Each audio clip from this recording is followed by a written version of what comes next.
small for them. Good morning, everyone. I guess.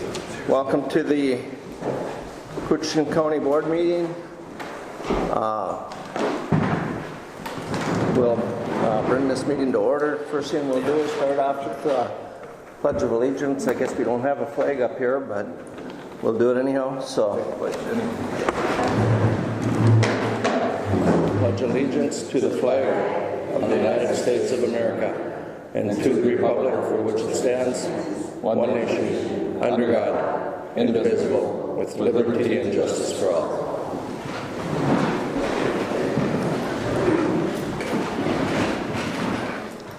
First item on the agenda is to approve the agenda. There's no additions or deletions. Mr. Chair, I would move the agenda with, I would like one change in the wording. That would be G, approve the Second Amendment sanctuary resolution to approve Second Amendment dedicated county resolution. Remove the word sanctuary. And I'd move with that change. Okay, we've got a motion by Commissioner McBride. I'll second that. Second by Commissioner Skoye. Any discussion? Mr. Chair, move to strike G to Indian Hole and way day. You want to do what? Strike G to Indian date, so we have a community hall discussion and some more information about the changes. You want to table it then? Yes. Okay. You do that at that time? We can. You okay with waiting until we get down to that? Sure. Okay. I've got a motion by Commissioner McBride and second by Skoye to approve the agenda with the change of striking sanctuary and making that dedicated county. Any more discussion? Hearing none, all in favor? Aye. Any opposed? Motion is carried. Okay, approved minutes of February 11th. Move. Mr. Chair, I have a change in the minutes, correction. Okay. Under the notice of temporary hire of Renat Russo, actually I have a correction that start effective date is February 5th, 2020.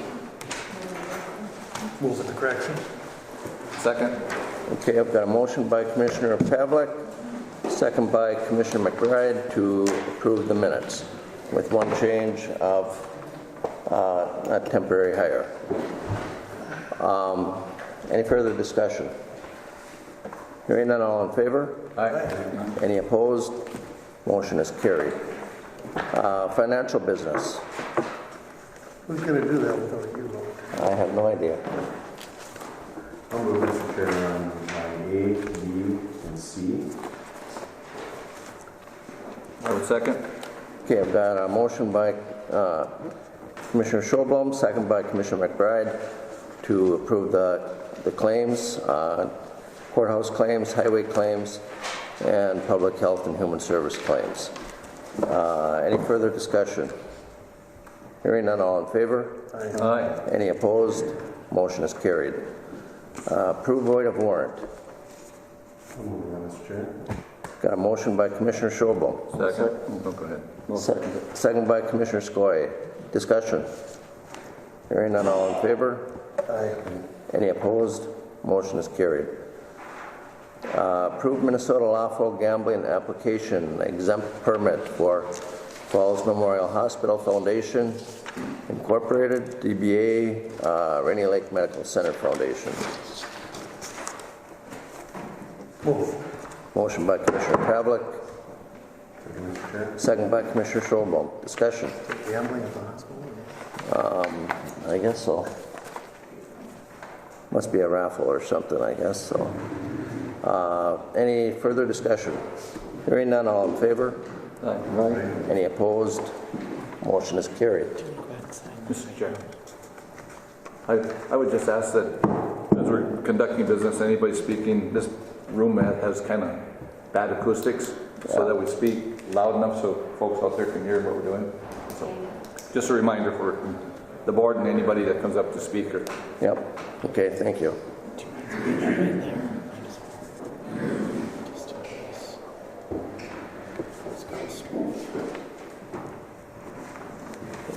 Yep, you bet. Sheriff business. Hey, John? Yeah, just looking for some signature for a equipment grant for 12 rock marker buoys paid for completely through a grant, no matching funds. Completely through DNR? Yep. Okay. Ask for a motion? Move.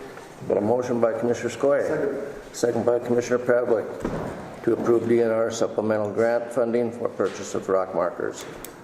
And you said no county dollars. You folks are welcome to sit here and benches too.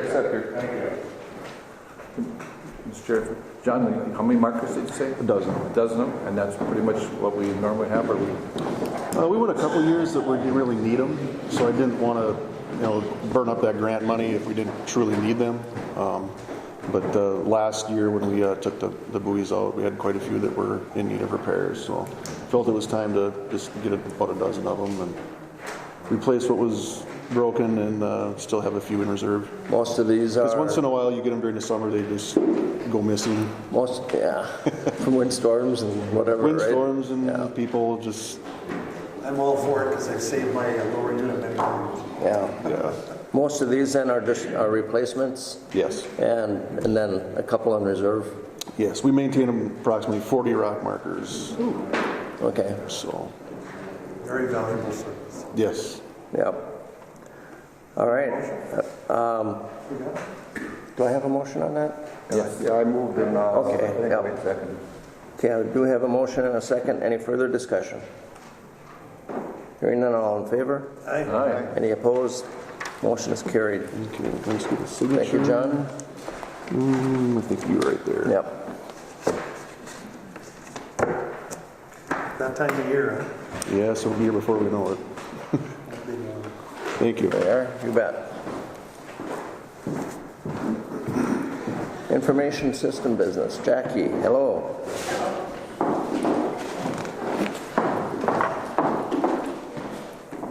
Approved aerial imagery contract. So our GIS user group has been very active in meeting. Mary Jean Becker, our GIS technician, has been very good about rejuvenating them, and one of the things that they decided mid-year last year was that we need decent imagery. We've been relying on only what we can get for free, and it is not meeting departmental needs. Assessor, environmental services, highway, land and forestry reporter, they're all on board with this. They've all been part of the process. Mary Jean did seek out multiple quotes. This one is the most affordable because we're able to tie into a Beltrami project, and they will split it over 2 years. Mary Jean even went to the extent of getting a copy of the contract from the state and has had it revised multiple times to meet our needs and reviewed by the county attorney. So now I'm looking to get approval to actually execute the contract and spend the money. Okay. Wishes of the board. Is this where they do a flyover with like a LiDAR type? It won't be LiDAR, but it will be, yes, high-resolution flyover. Yep, so we'll get some very good imagery out of it. Okay. Any further discussion? I would move. I'll second on that. Okay, I've got a motion by Commissioner McBride, second by Commissioner Skoye. so they're not going to be spying on us. No spying. Have you used or do you plan on maybe using in the future drones? Pardon me? Drones? You know, there's been some conversation about it. There's a lot to owning a drone and licensing and piloting. But there's been some conversation. I just don't know if we're quite ready for that. Yeah. We couldn't do the whole county, Right. obviously, with the drone. Yeah, it's a lot, so. All right. Any further discussion? Hearing none, all in favor? Aye. Aye. Any opposed? Motion's carried. Thank you. Yep, need a signature? You know what, I will take a signature from them. Oh, I think it's on the right page. There's a lot of exhibits.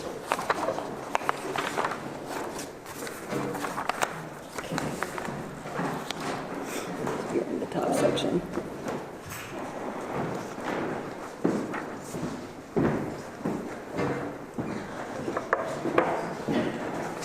There you are. Thank you. Thanks, Jackie. Have a good one. Public Health and Human Service Business. Is there anyone here from Community Services?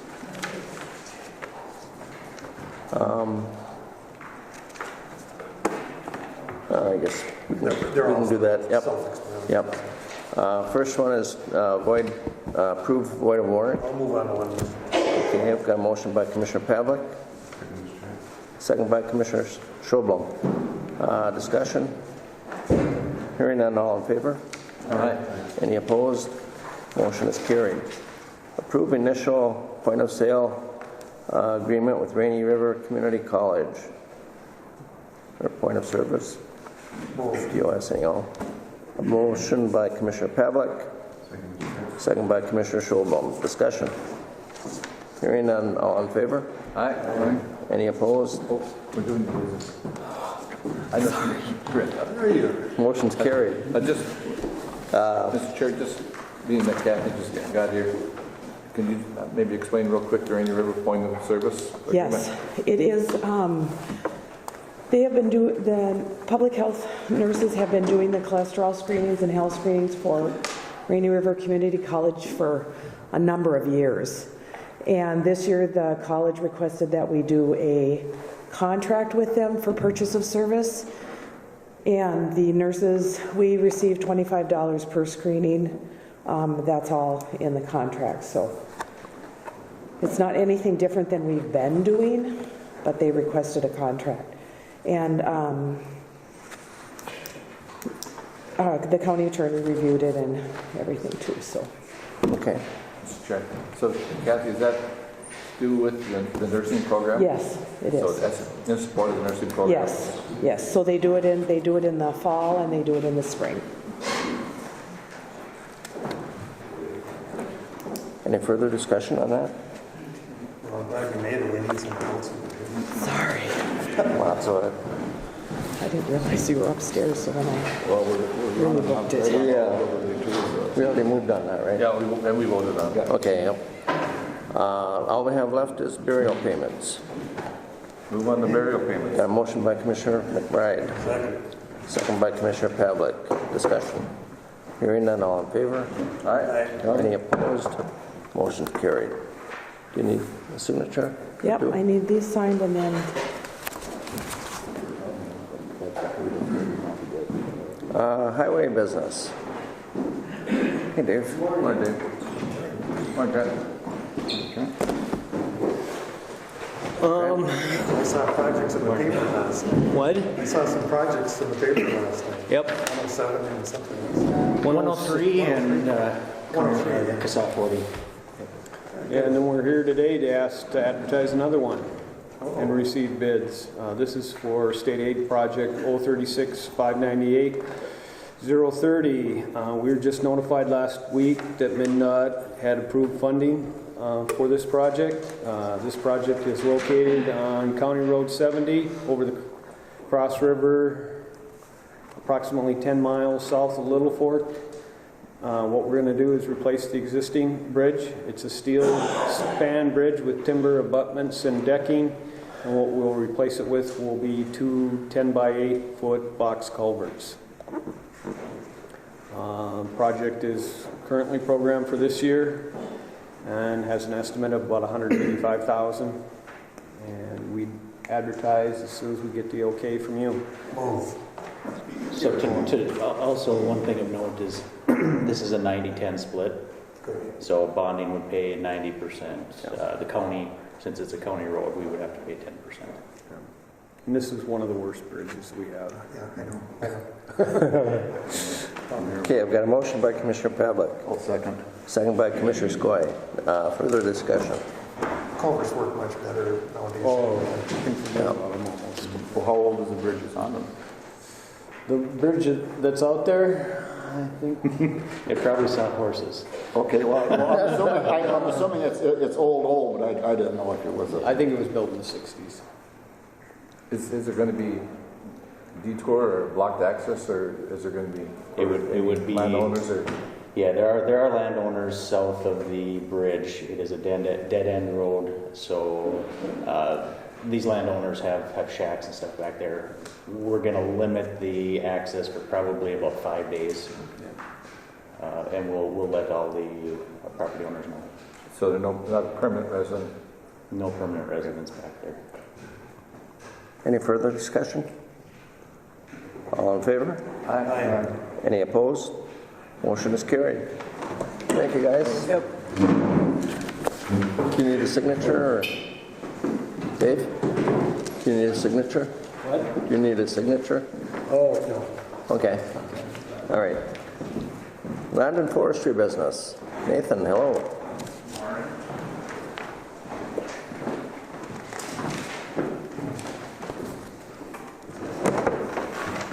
You've been making us money anyway. Yeah, so just wanted to get back to the board and review our results of our February 5th timber auction that we had at Rainy River. We had offered up 21 tracts. We sold 18 the day of the sale. There still are 3 sales that remain to be purchased over the counter. So we sold a little over 20,000 cords of timber for a total sale value of $570,000. So we did see a little uptick in prices from what we had been seeing at the previous few auctions. So How does 20,000 compare to other years at this time? I mean, it's Pretty a close. similar offering, yeah. Okay. Yeah. So you're still offering about the same in that Yeah. at each auction. Yeah. Okay. We kind of split it up. The first quarter auction, we do roughly 20%. The second quarter auction is 30%. Third quarter is another 20, and then the November auction Okay. is the last Okay. 30. So Okay. Good job. That's all I can say. Thanks. thank you. Do you need an approval? No, it's just Okay. informational. Okay. Nathan, see on the immediate sale, average price for Aspen was what 32? Mm-hmm. And on the regular sale, down a little bit, but the $32 pretty much the market. That's now? that's up from what we had been seeing. It's up a little bit. Yeah. I think every sale, the more desirable tracks, of course, went up, Yep. and the Yep. poor tracks were less. So. Yep.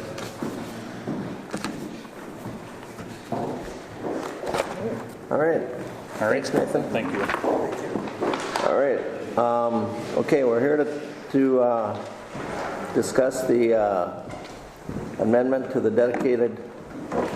It's actually listed as sanctuary, but it's been changed to dedicated county resolution.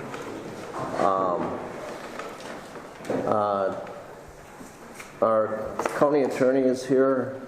Jeff, did you want to say a few things about this, or? I certainly can. I wanted to be here. Anybody, We're happy to I have don't know you. where to talk to the board or address the group. I apologize to anyone I've got my back to. If you've got any questions about this, I certainly have concerns about the county board passing a resolution with some of this language. I worry that you're stepping outside your role as a county board when we preemptively talk about laws to be enforced or funding to be dedicated in the future. I'm not anti-gun. I'm pro-law, and you have certain authority and responsibility as a county board, but you can't preempt any state or federal law. And some of the wording in the resolution as it went out in the board packet last week, I worry kind of oversteps your bounds as a county board. if you want to have a symbolic proclamation that, the culture and heritage of Koochiching County has a strong history of firearms. We support responsible firearms ownership.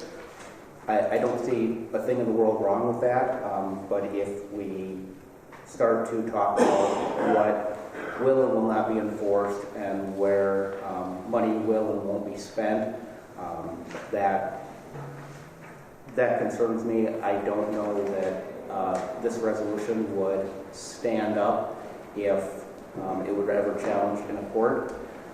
I can't say that for certain. But we talk about not enforcing any unconstitutional laws in the future, and that's just the issue. You as a county board, me as a county attorney, Sheriff Hedlund as a county sheriff, can't determine what is and is not constitutional. A higher court needs to do that. If a law is passed, it's deemed constitutional and it's deemed valid unless and until a higher court determines it's not. So if we say we're not going to enforce any unconstitutional law, we don't have the authority to make that judgment call. I don't personally, but until I get my direction from the legislature or courts, I have to assume the laws that are on the books are valid. So those are some of my concerns. If you or anyone has any questions, I'll be happy to try and deal with it. First hand is up. As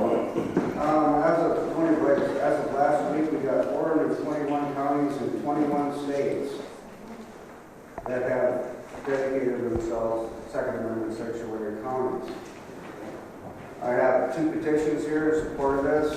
One of them was an online petition that went from February 18th to February 24th. That was online on Facebook. We got 340 signatures of people within Koochiching County. We got over 1,000 outside the county, so roughly 700 outside the county. I was notified on February 17th by the board secretary that an online petition wasn't good, so at that time I started collecting signatures and I went to the outdoors sportsman shop, where we obtained from 218 to 225, 332 signatures. I don't understand why you're changing it from a Second Amendment sanctuary county to a Second Amendment dedicated county. The main problem I have with your wording in this is, whereas the Koochiching County Board of Commissioners wishes to express its intent to stand as a county dedicated to the Second Amendment rights and to oppose within the limits of the Constitution of the United States and the state of Minnesota any efforts in the future unconstitutionally restrict such rights and to use such legal means at its disposal to protect the rights of the citizens of Koochiching County, keep and bear arms. One of my problems is the state of Minnesota. My state representative does not understand the meaning of the word mandatory. She says a mandatory gun buyback program by the government is not mandatory confiscation. It's the same thing. I guess you didn't go to Ms. Schick's class in 6th grade. As a Second Amendment sanctuary county, this is in response to the red flag gun law, where I can say, I feel threatened by you. Therefore, the police can go into my house, or the sheriff, or whatever local law enforcement you have, and confiscate my guns. The word feel is a very important word. It's not that you actually threaten me. It's just I feel threatened by you. That violates 5 articles of the Constitution for a free citizen. So the biggest difference I see here is as a Second Amendment sanctuary county, no county resources nor resources of any municipality within the county are to be used in the disarmament of any resident therein without due process of law. The Second Amendment is very clear. Can I respond to that? Absolutely. Okay. There is no red flag law on the books It currently. just passed the Senate last Friday. Yep, there is no red flag law on the books. I think what I understand to be proposed as a red flag law would require a due process, so I can't just say, I'm scared of Mr. Blaze, go take his guns. And I'm the wrong county attorney to be having this discussion with, because I actually prosecuted an elected official. None of these elected officials but there is an elected official in Minnesota who said, you know what? I have a family member that's acting a little strange. I don't trust him. I don't think he should have guns, and I'm going to go take his guns. And I prosecuted that person for theft because you can't go into somebody's house and take their guns. I heard about that. Okay. And so, again, I support gun ownership. I own a fair number of guns myself. I hope to own some more. And I don't want anybody to come and take those. But this county board, but my role as a county attorney is to give them legal advice. And I'm advising them that saying what laws you will and won't enforce, if you have a problem with your representative and their understanding of the word mandate or any other language, vote them out. Support the other candidate. Do something different, but I got to make sure my county board acts in a legal way at all times.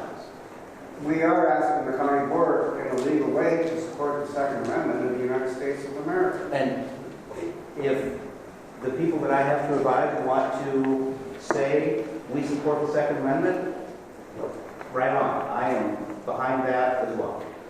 I interrupted you. Keep going. Well, I got the present to the board. This conversation is done. I'm gonna allow people to talk. I'm gonna allow 3 minutes, and I don't want any interruptions. Anyone from the audience? I don't want you getting into hollering matches with people. Anyone that gets out of control, basically, I'll ask John to escort him out, if he would. I want to maintain some order in this meeting. A month ago we had another one here, and there were people hollering back and forth, but we're not going to have any of that. We're going to keep control of this meeting, and people will have a chance to talk. Like I say, up to 3 minutes. Jason will be my official timer. And Mr. Chair, one time? Huh? Yep, you will only be allowed one opportunity to speak. So, Cynthia. Yeah, I want to say thank you to the board. I'm proud of this county board. I'm proud of the way they behaved in the last hearing, and they didn't come out looking like Beltran County, right? And so, what's sad about these couple of issues is it divides our county at a time this county board is working to pull us together. I have no issue with people having guns. My husband has a bunch of them. I just think that pushing these state and federal issues down to the county level where we really don't have any authority to decide, as the county attorney said, whether something is constitutional or not, and right above that, state or federal law. So it isn't appropriate that it be argued here. All it serves to do is divide people at a time when we need to pull together. And so I think this is an unfortunate tactic. I know that it is coming from a certain party at the state level, from what I understand in Minpo, so it's a political effort as well to divide people. And you weren't upon in that argument last time, and I hope that you won't be this time. You have very good judgment, and I applaud you, and I think we should all work together for economic development and to assure that we have a healthy and fair. That's all I'm going to say. Thank you. Yes, sir. Mr. Chair, have them identify themselves for the record. Yep. Please identify yourself for the record. Bruce Sampson, Minnesota. I'd like to address a point to council, if I may. I know I'm not supposed to turn around and look at it. But anyway, this is for council, I guess. And I got this little book called Citizens Rule Book. It's been around for a long time. And in it says an unconstitutional act is not law.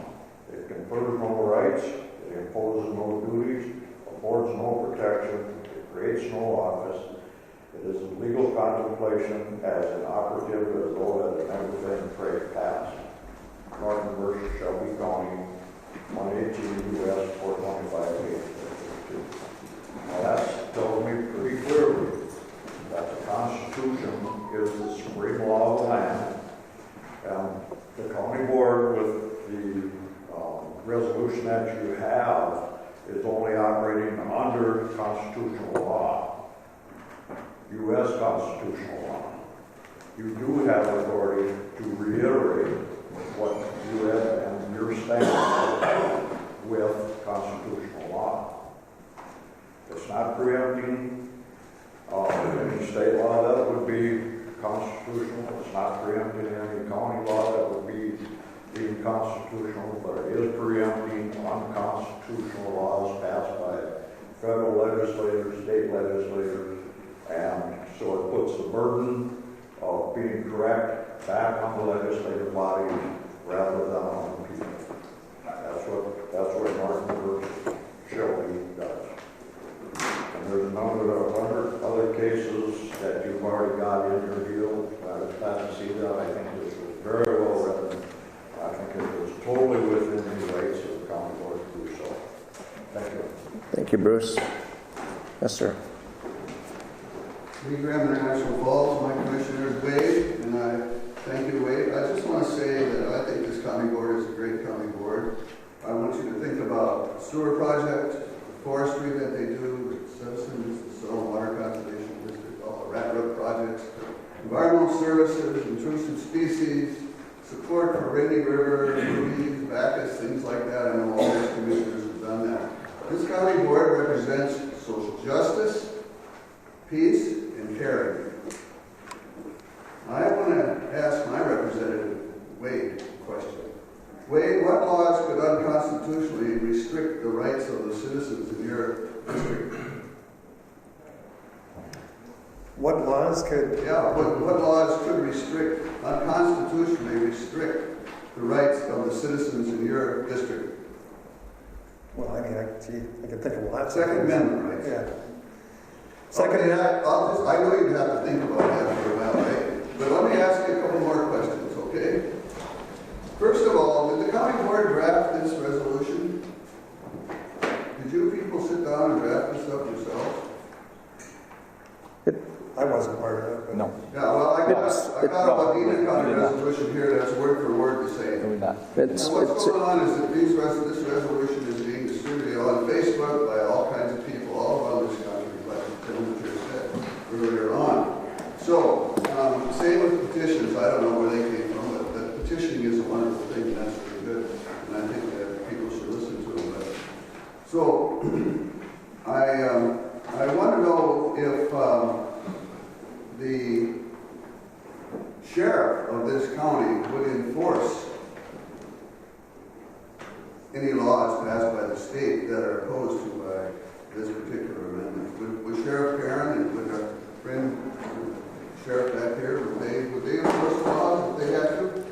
If the state passed a law, I know it's in the Senate, now it's got to go through the House, it has to be passed. Likely it won't, but the point is if it's passed, Perrin, will you enforce that law, that state law? Will the county commissioners insist that the sheriff pass the state law? If you want to respond to that, you can. The one thing I'll do to say that is when I took office, I took a oath to uphold the Constitution of the United States, state of Minnesota, and uphold any state and federal laws that are constitutional. So I just think that the other question is, could this challenge legally be challenged? And I think we've had that talk about it today, right? That would be legally challenged. And if it is challenged legally, are you prepared as a board to deal with the expenses and the costs of the taxpayers in the county if this is passed? I just wanted to ask you that. And what if it's passed and you pass this resolution? Would you intend to draft an ordinance as a way to make so-called infringement on second rights a criminal offense in this county? Would you, County Commissioner? I think what Jeff said right off the bat probably answered a lot of your questions that you're. Okay, and how many of you, commissioners, have had your Second Amendment rights regarding this infringed upon? And finally, I think this is a hate and fear issue, not an issue of love, peace, and social justice. I don't think our community, when the little kids got kicked out of the school and went to First Lutheran Church with tears down their eyes and their parents wondered what the heck's going on here, are really happy about things like fear and hate. They're more into what's going to happen and protect our citizens. And we need to have a county that reflects that instead of hate and fear. Thank you. Thanks, Lee. Yes, sir.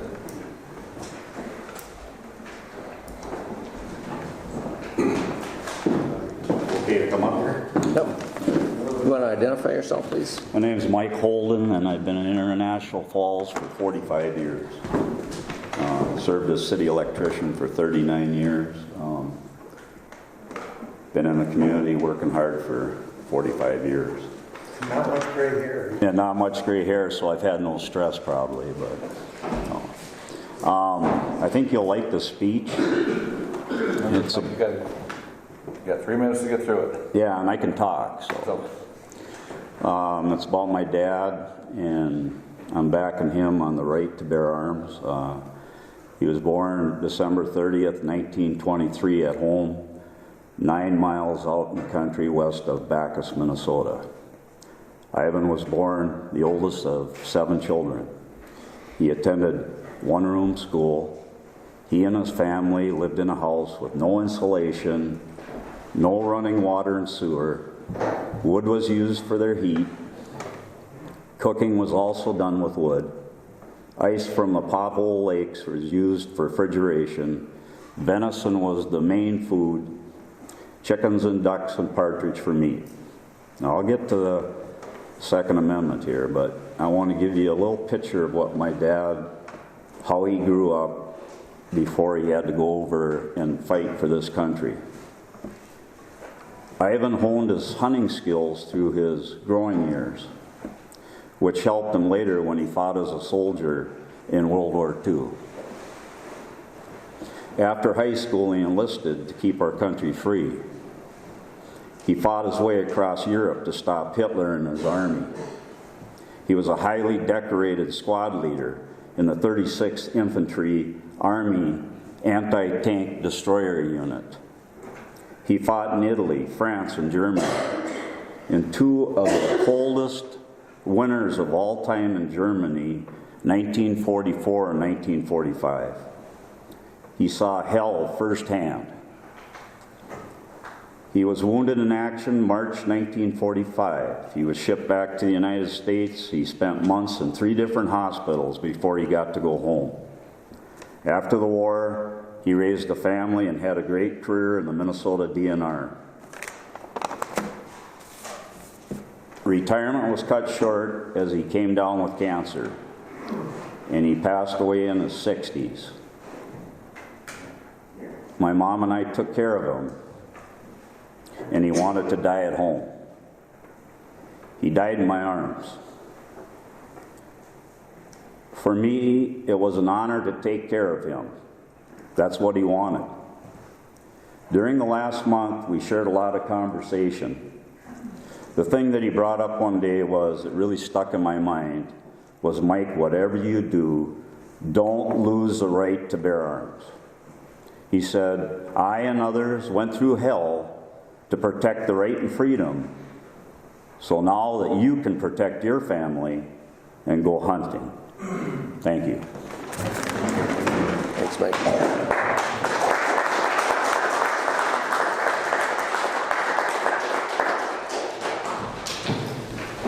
Anyone else like to? Yes, sir. Robert Tate, North Home, Minnesota. Yes, we're actually in Koochiching, apparently. Yes, I said all the time, you sure you're in Koochiching? Yeah, by about 2 miles, so. Not much of a public speaker, so I typed this out in big print. I'm starting to wave in my ears here, so. A well-regulated militia being necessary to the security of a free state, the right of the people to keep and bear arms shall not be infringed.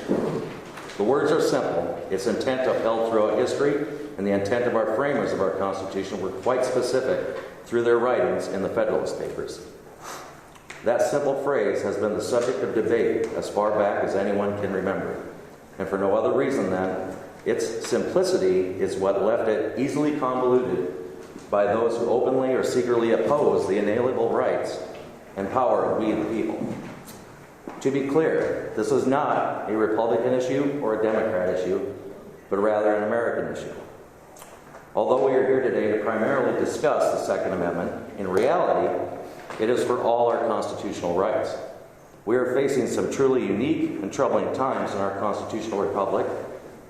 And just this last week, the Minnesota legislature passed through both committees red flag and mandatory gun and gun owner registration. Legislation that directly violates our First, Second, Fifth, and 14th Amendments, our affirmed rights.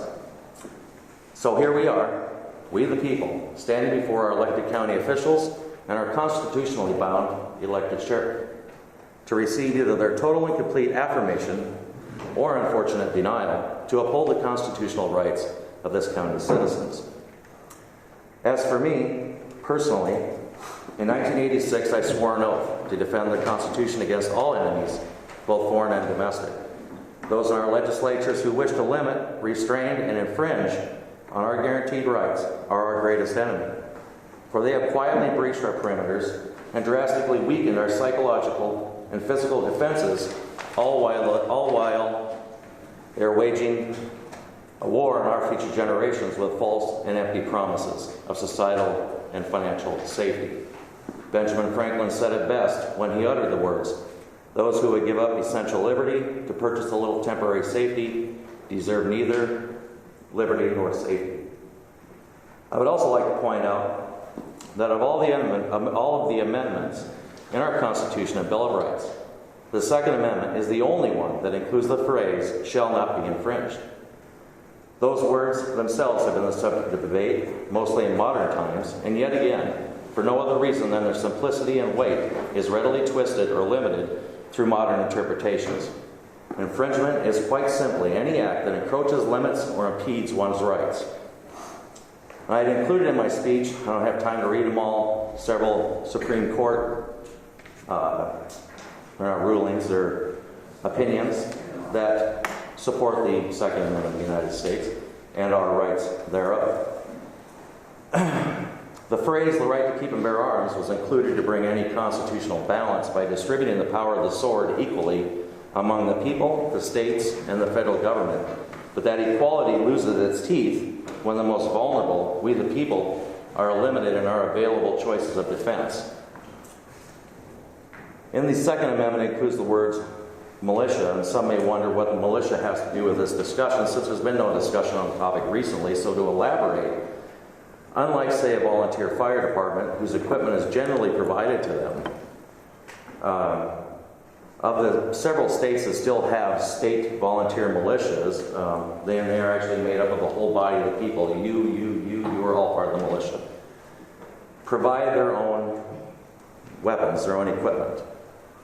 And so, I lost my place. Any infringements or result in the limiting of this is a limit on the intended power of the people. So to recap, out of all these words, Supreme Court cases, quotes, and the oxygen spent uttering them, it all comes down to a couple precious and powerful words that should make your decision easy, since any sensible person knows their unmolested meaning: inalienable rights and infringed. I'll leave you the words Patrick Henry, who to the Second Virginia Convention of 1775 closed his speech with the words, "Is life so dear or peace so sweet as to be purchased at the price of chains and slavery? Forbid it, Almighty God. I know what course others may take, but as for me, give me liberty or give me death." Okay. Thank you.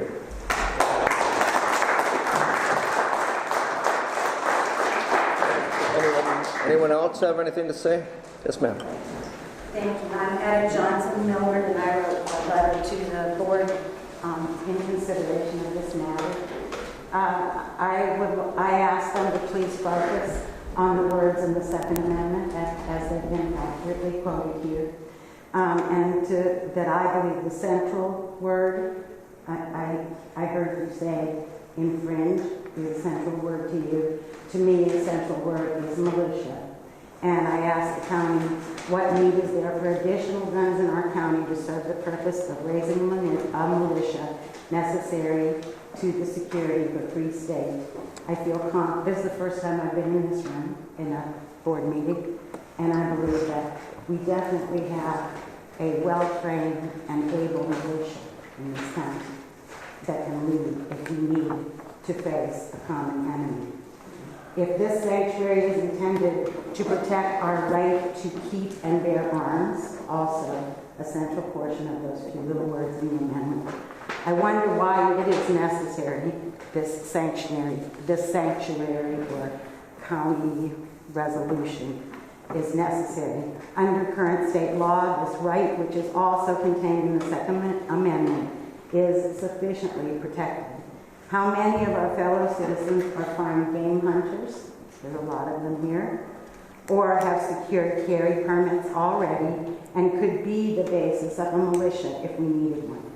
Exactly whose right to keep and bear arms needs to be further protected by this action.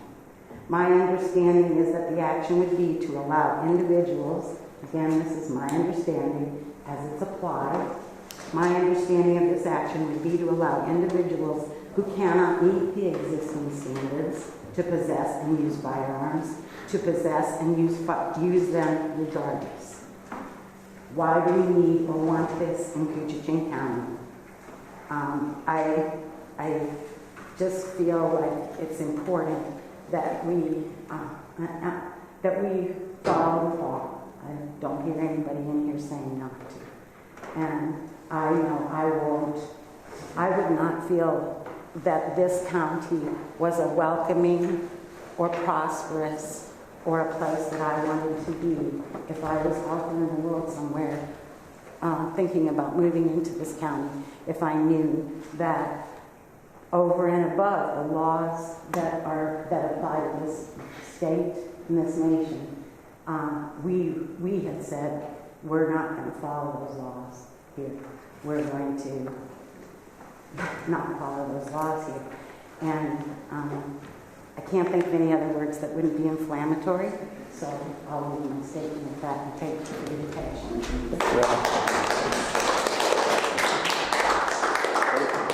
Anyone else have anything to say? Jane. I'm Joan Christensen. I have heard the argument that guns don't cause injury and death. People do. One of the laws before the legislature right now is a red flag law, which would enable law enforcement to remove temporarily a firearm from a person deemed by a court to be a danger to themselves or others. I have a lot of experience with this as a psychologist. I have worked with many people that are a danger to themselves or others and have firearms. Now, I'd like to ask the county board if you would sign this proclamation. What would happen if law enforcement did not follow this law and someone was killed, which is a pretty good possibility with some of the people that I've worked with who are mentally ill. And someone is killed, what kind of liability would that create for the county? And would our tax dollars be spent defending that? So I think it's best to leave what's constitutional up to the courts to decide, not for the citizens here to decide what's constitutional. If this red flag is not constitutional, and I can't imagine it would be, then let the courts decide that, not us, because we would have a great deal of liability by not following a law like this. Thank you, Joan.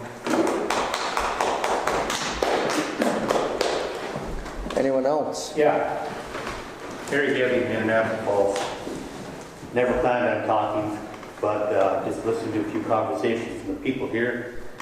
A gentleman asked you, do you know of any unconstitutional laws that impede your Second Amendment right now? I don't think anybody here really knows of any, right? But they're knocking on the door down in the cities. They're trying to pass these laws, left and right. And if they fail today, they're going to be put on the docket again tomorrow, and they're going to find a loophole. They're going to find some way to pass these laws, regardless or not. They are not there now. Everything is constitutional. There is no threat to our own ability to own guns. But they're coming after them. Believe it or not, doesn't matter. Is this county's job to make sure we stay safe? To a degree, it is. Being a little kid got hit on the bus, is that really the county's job? Is it their job to keep us safe? It's their job to keep us safe in a certain degree, but it's our own, what do you want to call it, responsibility to keep each other safe in this community, in this county. And if somebody comes in and they're going to take all our firearms away, I don't think that's right, and I think we need to hold on to them.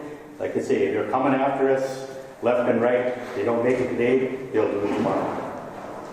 By doing this sanctuary city, it puts up a little note that says, hey, you're going to have trouble here, you're going to have trouble in Roseau, you're going to have trouble in Wadena, Ottertail, all these counties. Pretty soon they're going to say, well, maybe we better not pursue this anymore. I don't know. Anybody else got anything to say? There's a lot of guys out there I know that I got a lot of opinions. I think they need to talk a little bit. This is where we're supposed to talk. So, anybody else? Word's yours. Thanks, Harry.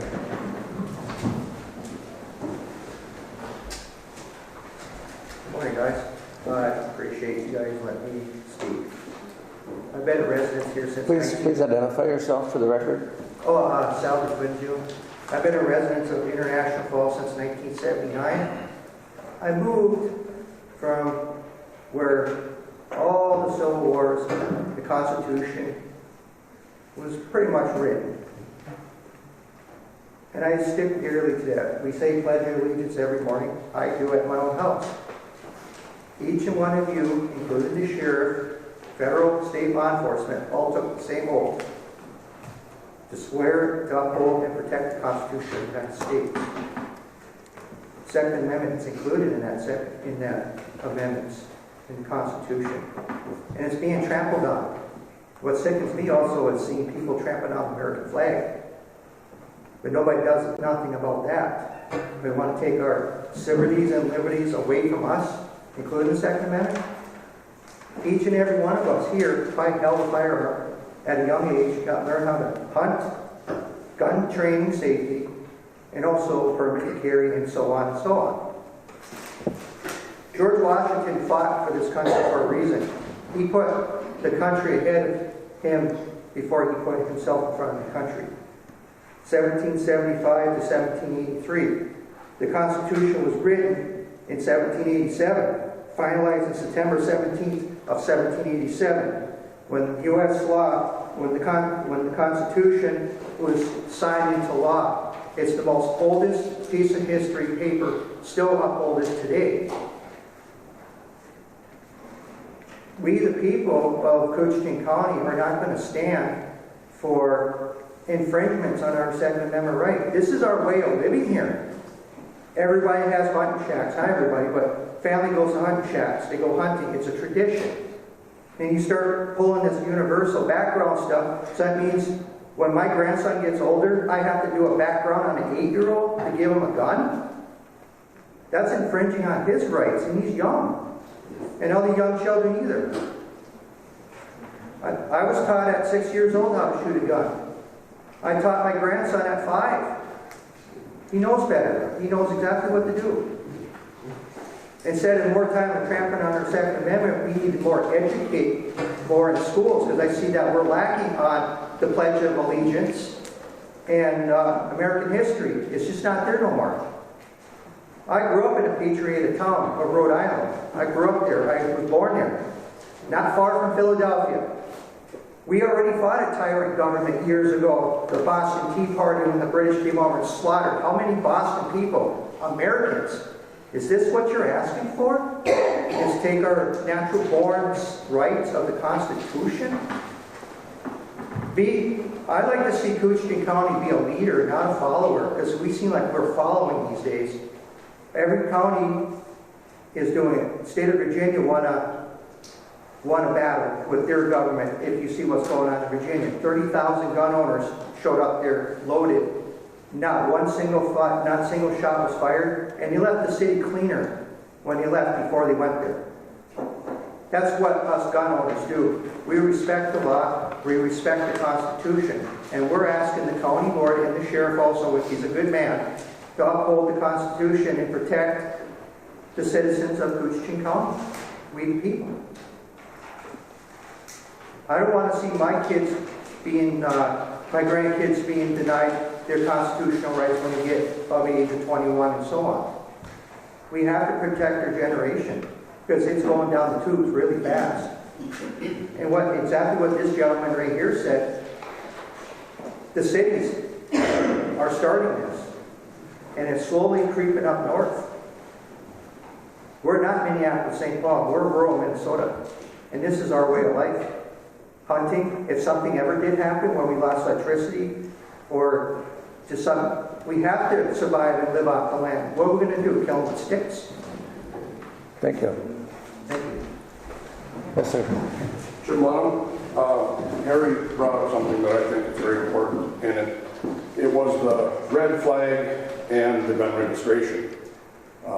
If anybody's heard of civil asset forfeiture, Google it. It's happening every day in this country where people have their assets seized and they're not even charged with a crime. Many times they're never charged with a crime, but it's happening. That exact scenario could play out with this red flag and gun registration. Exactly. And Bob, well done, and you should run for office. Thank you.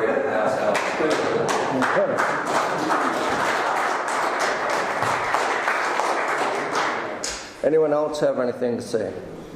Does the board want to see these two petitions I have here?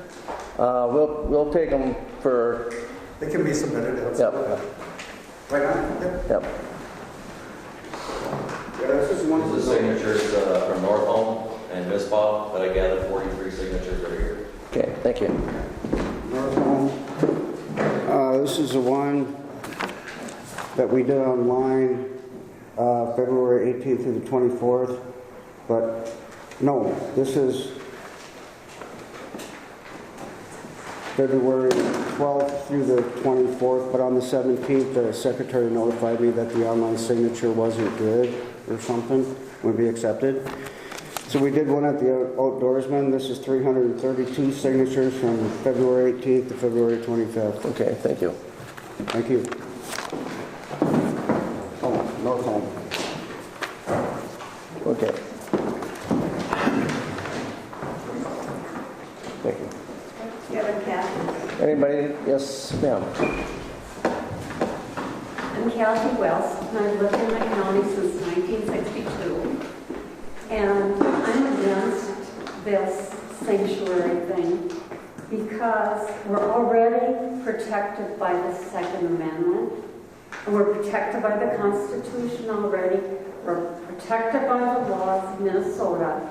And I think that fear of somebody coming for your guns is not a good reason to make us a sanctuary county. And so I would ask the board, if you're planning to vote on this, please table it. Thank you. Anybody else? I had it too. Yeah. Yes, ma'am. My name's Julie Carlson, and I've been watching the Democrats and Republican whatever. There's a couple of Democratic presidential candidates that want to do with the second, want to do away with the Constitution. If anybody's been watching this, they would know that. No matter what you do, there's always going to be criminals that are going to get a hold of the guns. You're never going to be able to stop the criminals from getting the guns. But I have a right, I have 3 grandkids living with me, and I have a right to protect those grandkids and myself. If someone breaks into my house in the middle of the night, I am going to protect my family. And people need to know that they have a right to do that. This sanctuary is really, really important because if we can get established to where this county is a sanctuary, they cannot try and step in and take away our Second Amendment. We need this for our protection. And if people are against it and they don't believe in guns and all this other stuff, and I can understand, you know, I can see both sides of the story. But who's going to save you if someone breaks into your house? What are you going to do? Throw a shoe at them? That's not going to work. People need to protect themselves and their families.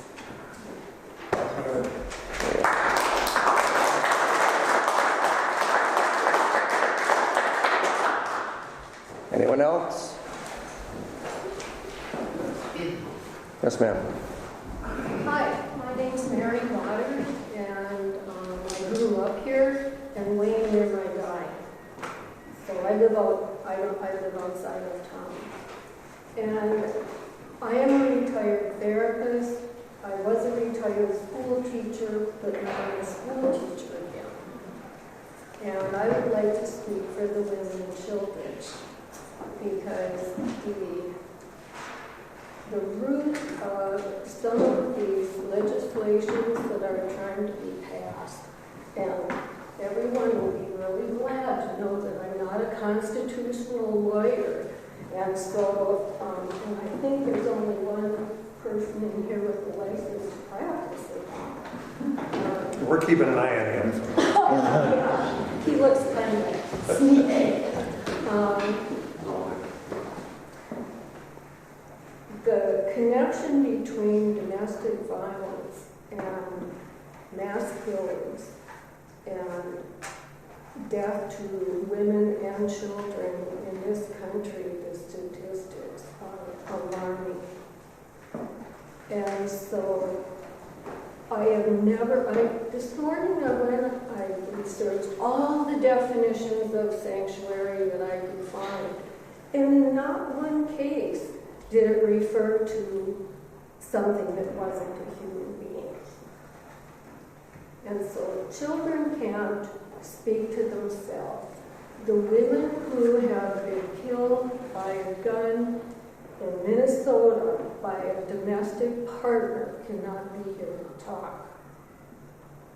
And so just like our county attorney said, nothing would ever be even acted upon without court approval. And fear is a funny thing, and we have a lot of fear going on in our country based on what might happen. Well, what's really happening is people who have a history of domestic violence are committing mass murders. They're going into schools. I've taken my kids through shutdown procedure, and they're little, and they're traumatized by this. And it's a heartbreaker. And that's what this is about. For hundreds of thousands of years, it's been a man's job to protect and provide for the women and the children. And so I ask you to do that, to protect the women and the children of Koochiching County. Thank you. Thank you. Anyone else? No. Yes, Yes, sir. I'm Jeff Erickson from Wildwood, my Northwell. All this is you are reaffirming, we're asking the county court to reaffirm your oath to the Constitution of the United States. That is exactly what this is, and it's a loudspeaker to the rest of the state and the rest of the country. That's all it is. We're not telling you to break the law. All we're doing is saying we support the Constitution of the United States. Thank you.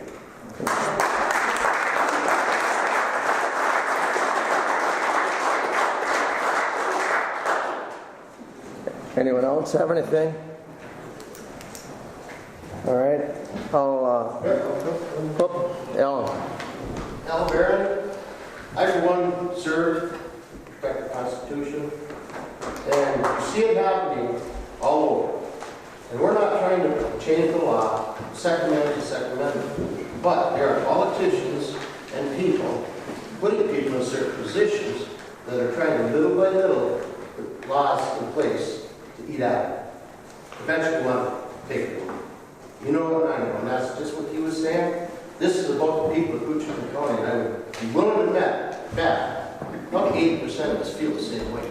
I'm just about willing to guarantee it. And that's what this is, just to let everyone know this is Koochiching County. Don't infringe on our rights.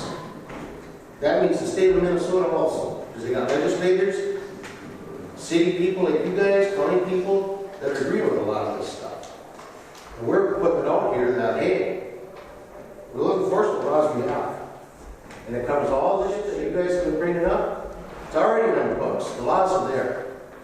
We're not trying to change nothing. We're trying to keep it from getting infringed later on. And to let people know. As a county.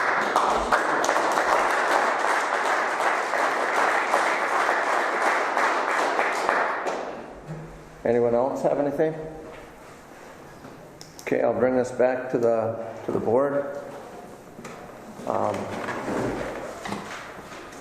Anyone? You want to? What was your name? Jeff Erickson. Yeah. You spoke eloquently, short, and that's what it should be. And I think I'm a gun owner. I support the Second Amendment 100%. But I'm also an elected official. And I have sworn to uphold the Constitution of the United States, which includes the Second Amendment. I've also sworn to uphold the Constitution of the state of Minnesota. And I'm bound by law to do that, as is every elected official. But I support the Second Amendment wholeheartedly. Do we need a resolution? No, we need a proclamation to say this county supports the Second Amendment. This resolution, and I'll take some blame for that, because I knew and we had heard what had happened in Roseville County and then at Wadena County, and we know that the petitions were out there and it was going to be brought to the board. And I'm going to be gone for a few weeks, and I felt I did not want that to come to this county board without a full board sitting here to discuss and to hear the public. And we may have rushed a little bit. I think the board feels a little uncomfortable. I'm speaking for myself. There was good arguments, great arguments on both sides. I may want to take a little time and really think about this, but I agree with you. If you want to write that out, I would sign it that I support the Second Amendment of the United States. And thank you for that. Well, I think this is basically what this resolution or this dedication is saying.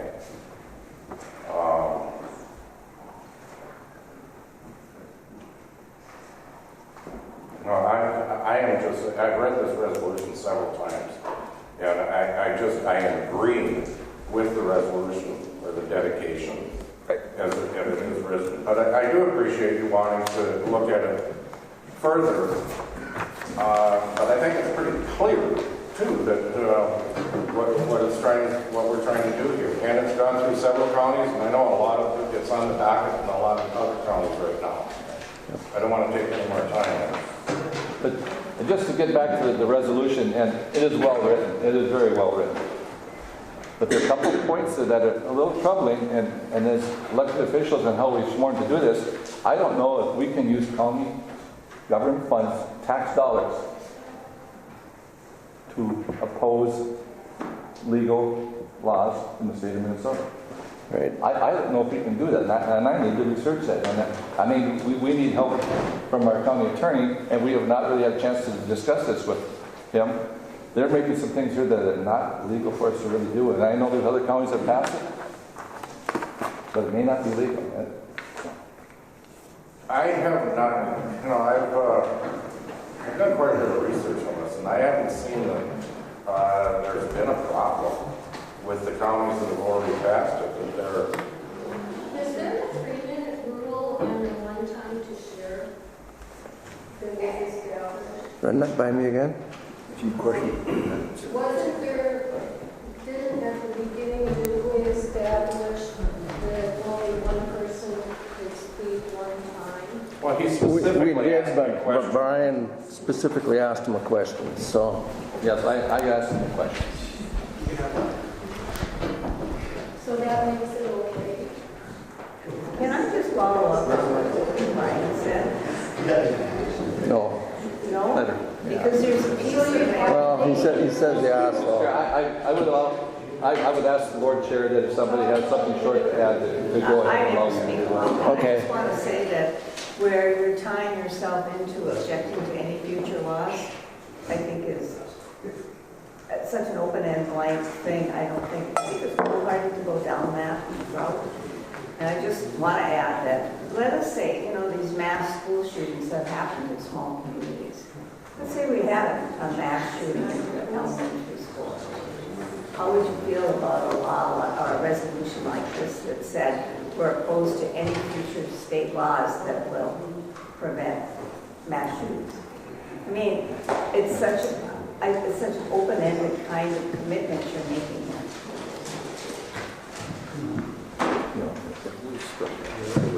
If I could say something on your question of All right, Lee. how many cities in the United States right now do we have that are sanctuaries for illegal immigration? There's many. So I'm not sure the question is the legality. Like this gentleman said, it's more of a statement that we have a way of life up here and we want to keep it. Okay, thank you. Lee. I agree with Mr. McBride. That's a boilerplate from Wadena County. I got the copy of the Wadena County thing here. It's word for word. Yep. You guys didn't put this together and you didn't think about it, but like Brian said, I didn't say you didn't think about it, you didn't study it. I think Brian's right. And I think, Brian, you're right on the money on that. You should really look at this over and make sure you're not making the wrong decision. Yep. It is boilerplate, but there's much in this that I agree with. Oh, yeah, there is. There's probably only one sentence, and that's the second paragraph from the end that I would actually have trouble with, and that is where it says, Koochiching County Board hereby expresses intent that public funds cannot be used to restrict Second Amendment rights. If they're legal, lawful, and declared constitutional, we can't restrict funds to enforce the law. I mean, we cannot do that by, I mean, that's malfeasance. We have sworn allegiance to do that. So, if that was out of there, I have no problem supporting this at all. Mr. No Chair. problem. Mr. Chair? Yes. I have kind of the same feelings as Commissioner McBride. I've been a Second Amendment advocate my whole life. I would almost stand up against anyone here that if you want to count guns in your closet, I'll do it. But I think this came so fast, and when this is the first time today that we have had a chance to talk to the county attorney, and I would like to clean this up a little bit before, I think I would like to clean it up a little bit before we act on it. And that's my thought on this. Bruce. At this time, I asked for its forbearance. I realize you're supposed to only talk once, but other people have had the opportunity. I don't view this as a law for the county. I view this as a position statement. Were we a little hasty? Possibly. I would encourage you to take a look at it and make sure it's something that all the board can live with. But to speak to a topic that came up earlier, and that was, are we going to have the resources to fight the federal government on it? No, we probably aren't. As individuals, we definitely aren't, because we are dealing with the financial resources of the whole federal government. But when our county, Rolls County, and other counties get together and they take this stand across the whole country, now we have a voice. As individuals, nobody's going to listen to you. You can't already get them to listen to you now. So I think this is something we very definitely need to do. Is the wording in there exactly what we want? Maybe, maybe not. I thought it was very well done. But I strongly encourage you to keep this for the most meat in this topic and to pass it. Join the people that want to see this constitutional principles developed. We have a movement afoot in this country to overthrow the Constitution. If you don't believe it, I have a book with me. It's called Constitution 2020. It was written by a bunch of, at the time they were called progressives, today we would call them socialists. How to overthrow the Constitution 2020. Rewrite the Constitution. You will not recognize this country once this came to fruition. And if you think this is false, just stop and think of what we see going on in Washington, D.C. right at this time. The hate, discontent, and the division in this country. Why? It isn't the first time a party has defeated another party that thought they had it. It's because they had an agenda. And all that agenda got placed on the back burner. That's why you see all this hate and discontent and resistance. We need this kind of a stance, and we need to stand together with other counties more so than we've ever had to in the history of the United States. The Constitution was written the way it was because our forefathers foresaw exactly where we're standing today. Yeah, well said.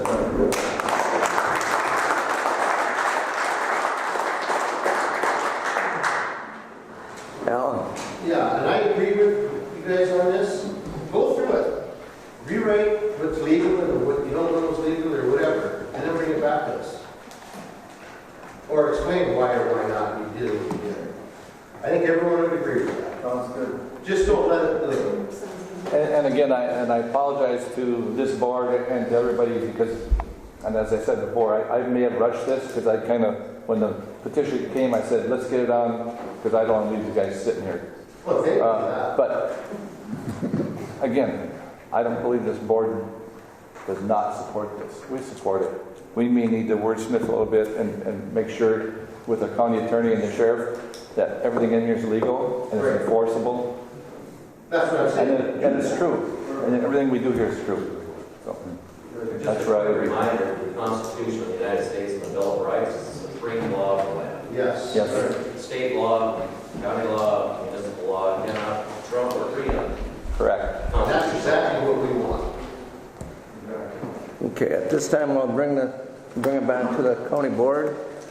And I've heard, Mr. Chair, I've heard some comments out there that maybe this needs to be worked on a little bit, and I agree with it. I would move to table.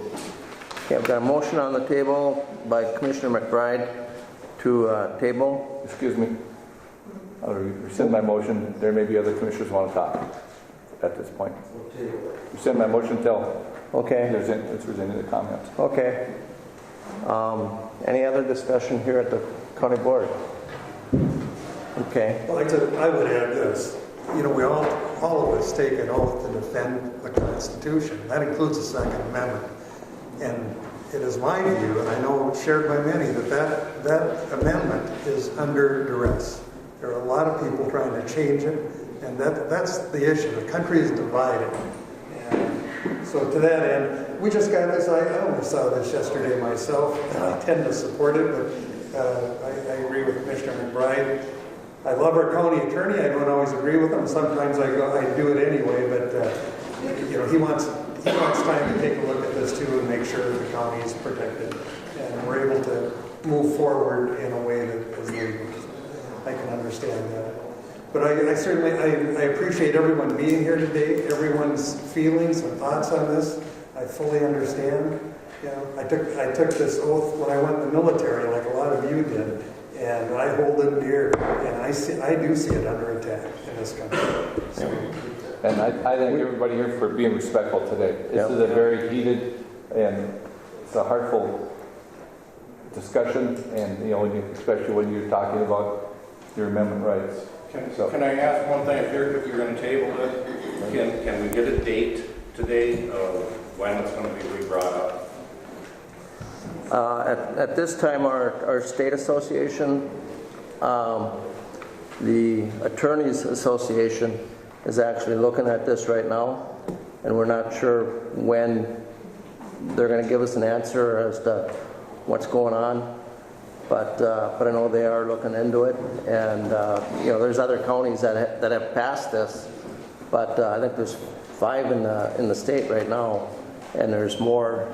You said there may be more today that we're looking at it. So I would say realistically, Jeff, it'll probably be a month.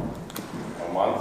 Yeah, that would be, because it's 2 weeks to the next meeting, and like you said, we might be a member short, so I would think we would like to push it out for a month. Excuse me, what was the date? I didn't catch that last part. Pardon? What would be the date?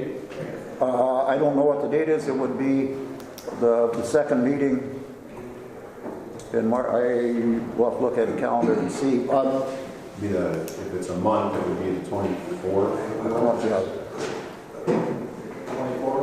If it's a month, if that's what's agreed, it would be the 24th. We have a meeting in between there on the 10th, looks like. And that's tentative, Right. It's tentative, but I'm sure it's going to be. Well, we've got to have a full board. Yeah. See, when's Ryan going to be back? We're doing. We have a full board. Yeah. All right. Yep. Move to table. We've got a motion on the table by Commissioner McBride to table. Do we have a second? Second. We got a second by Commissioner Schobel. There is no discussion on the table.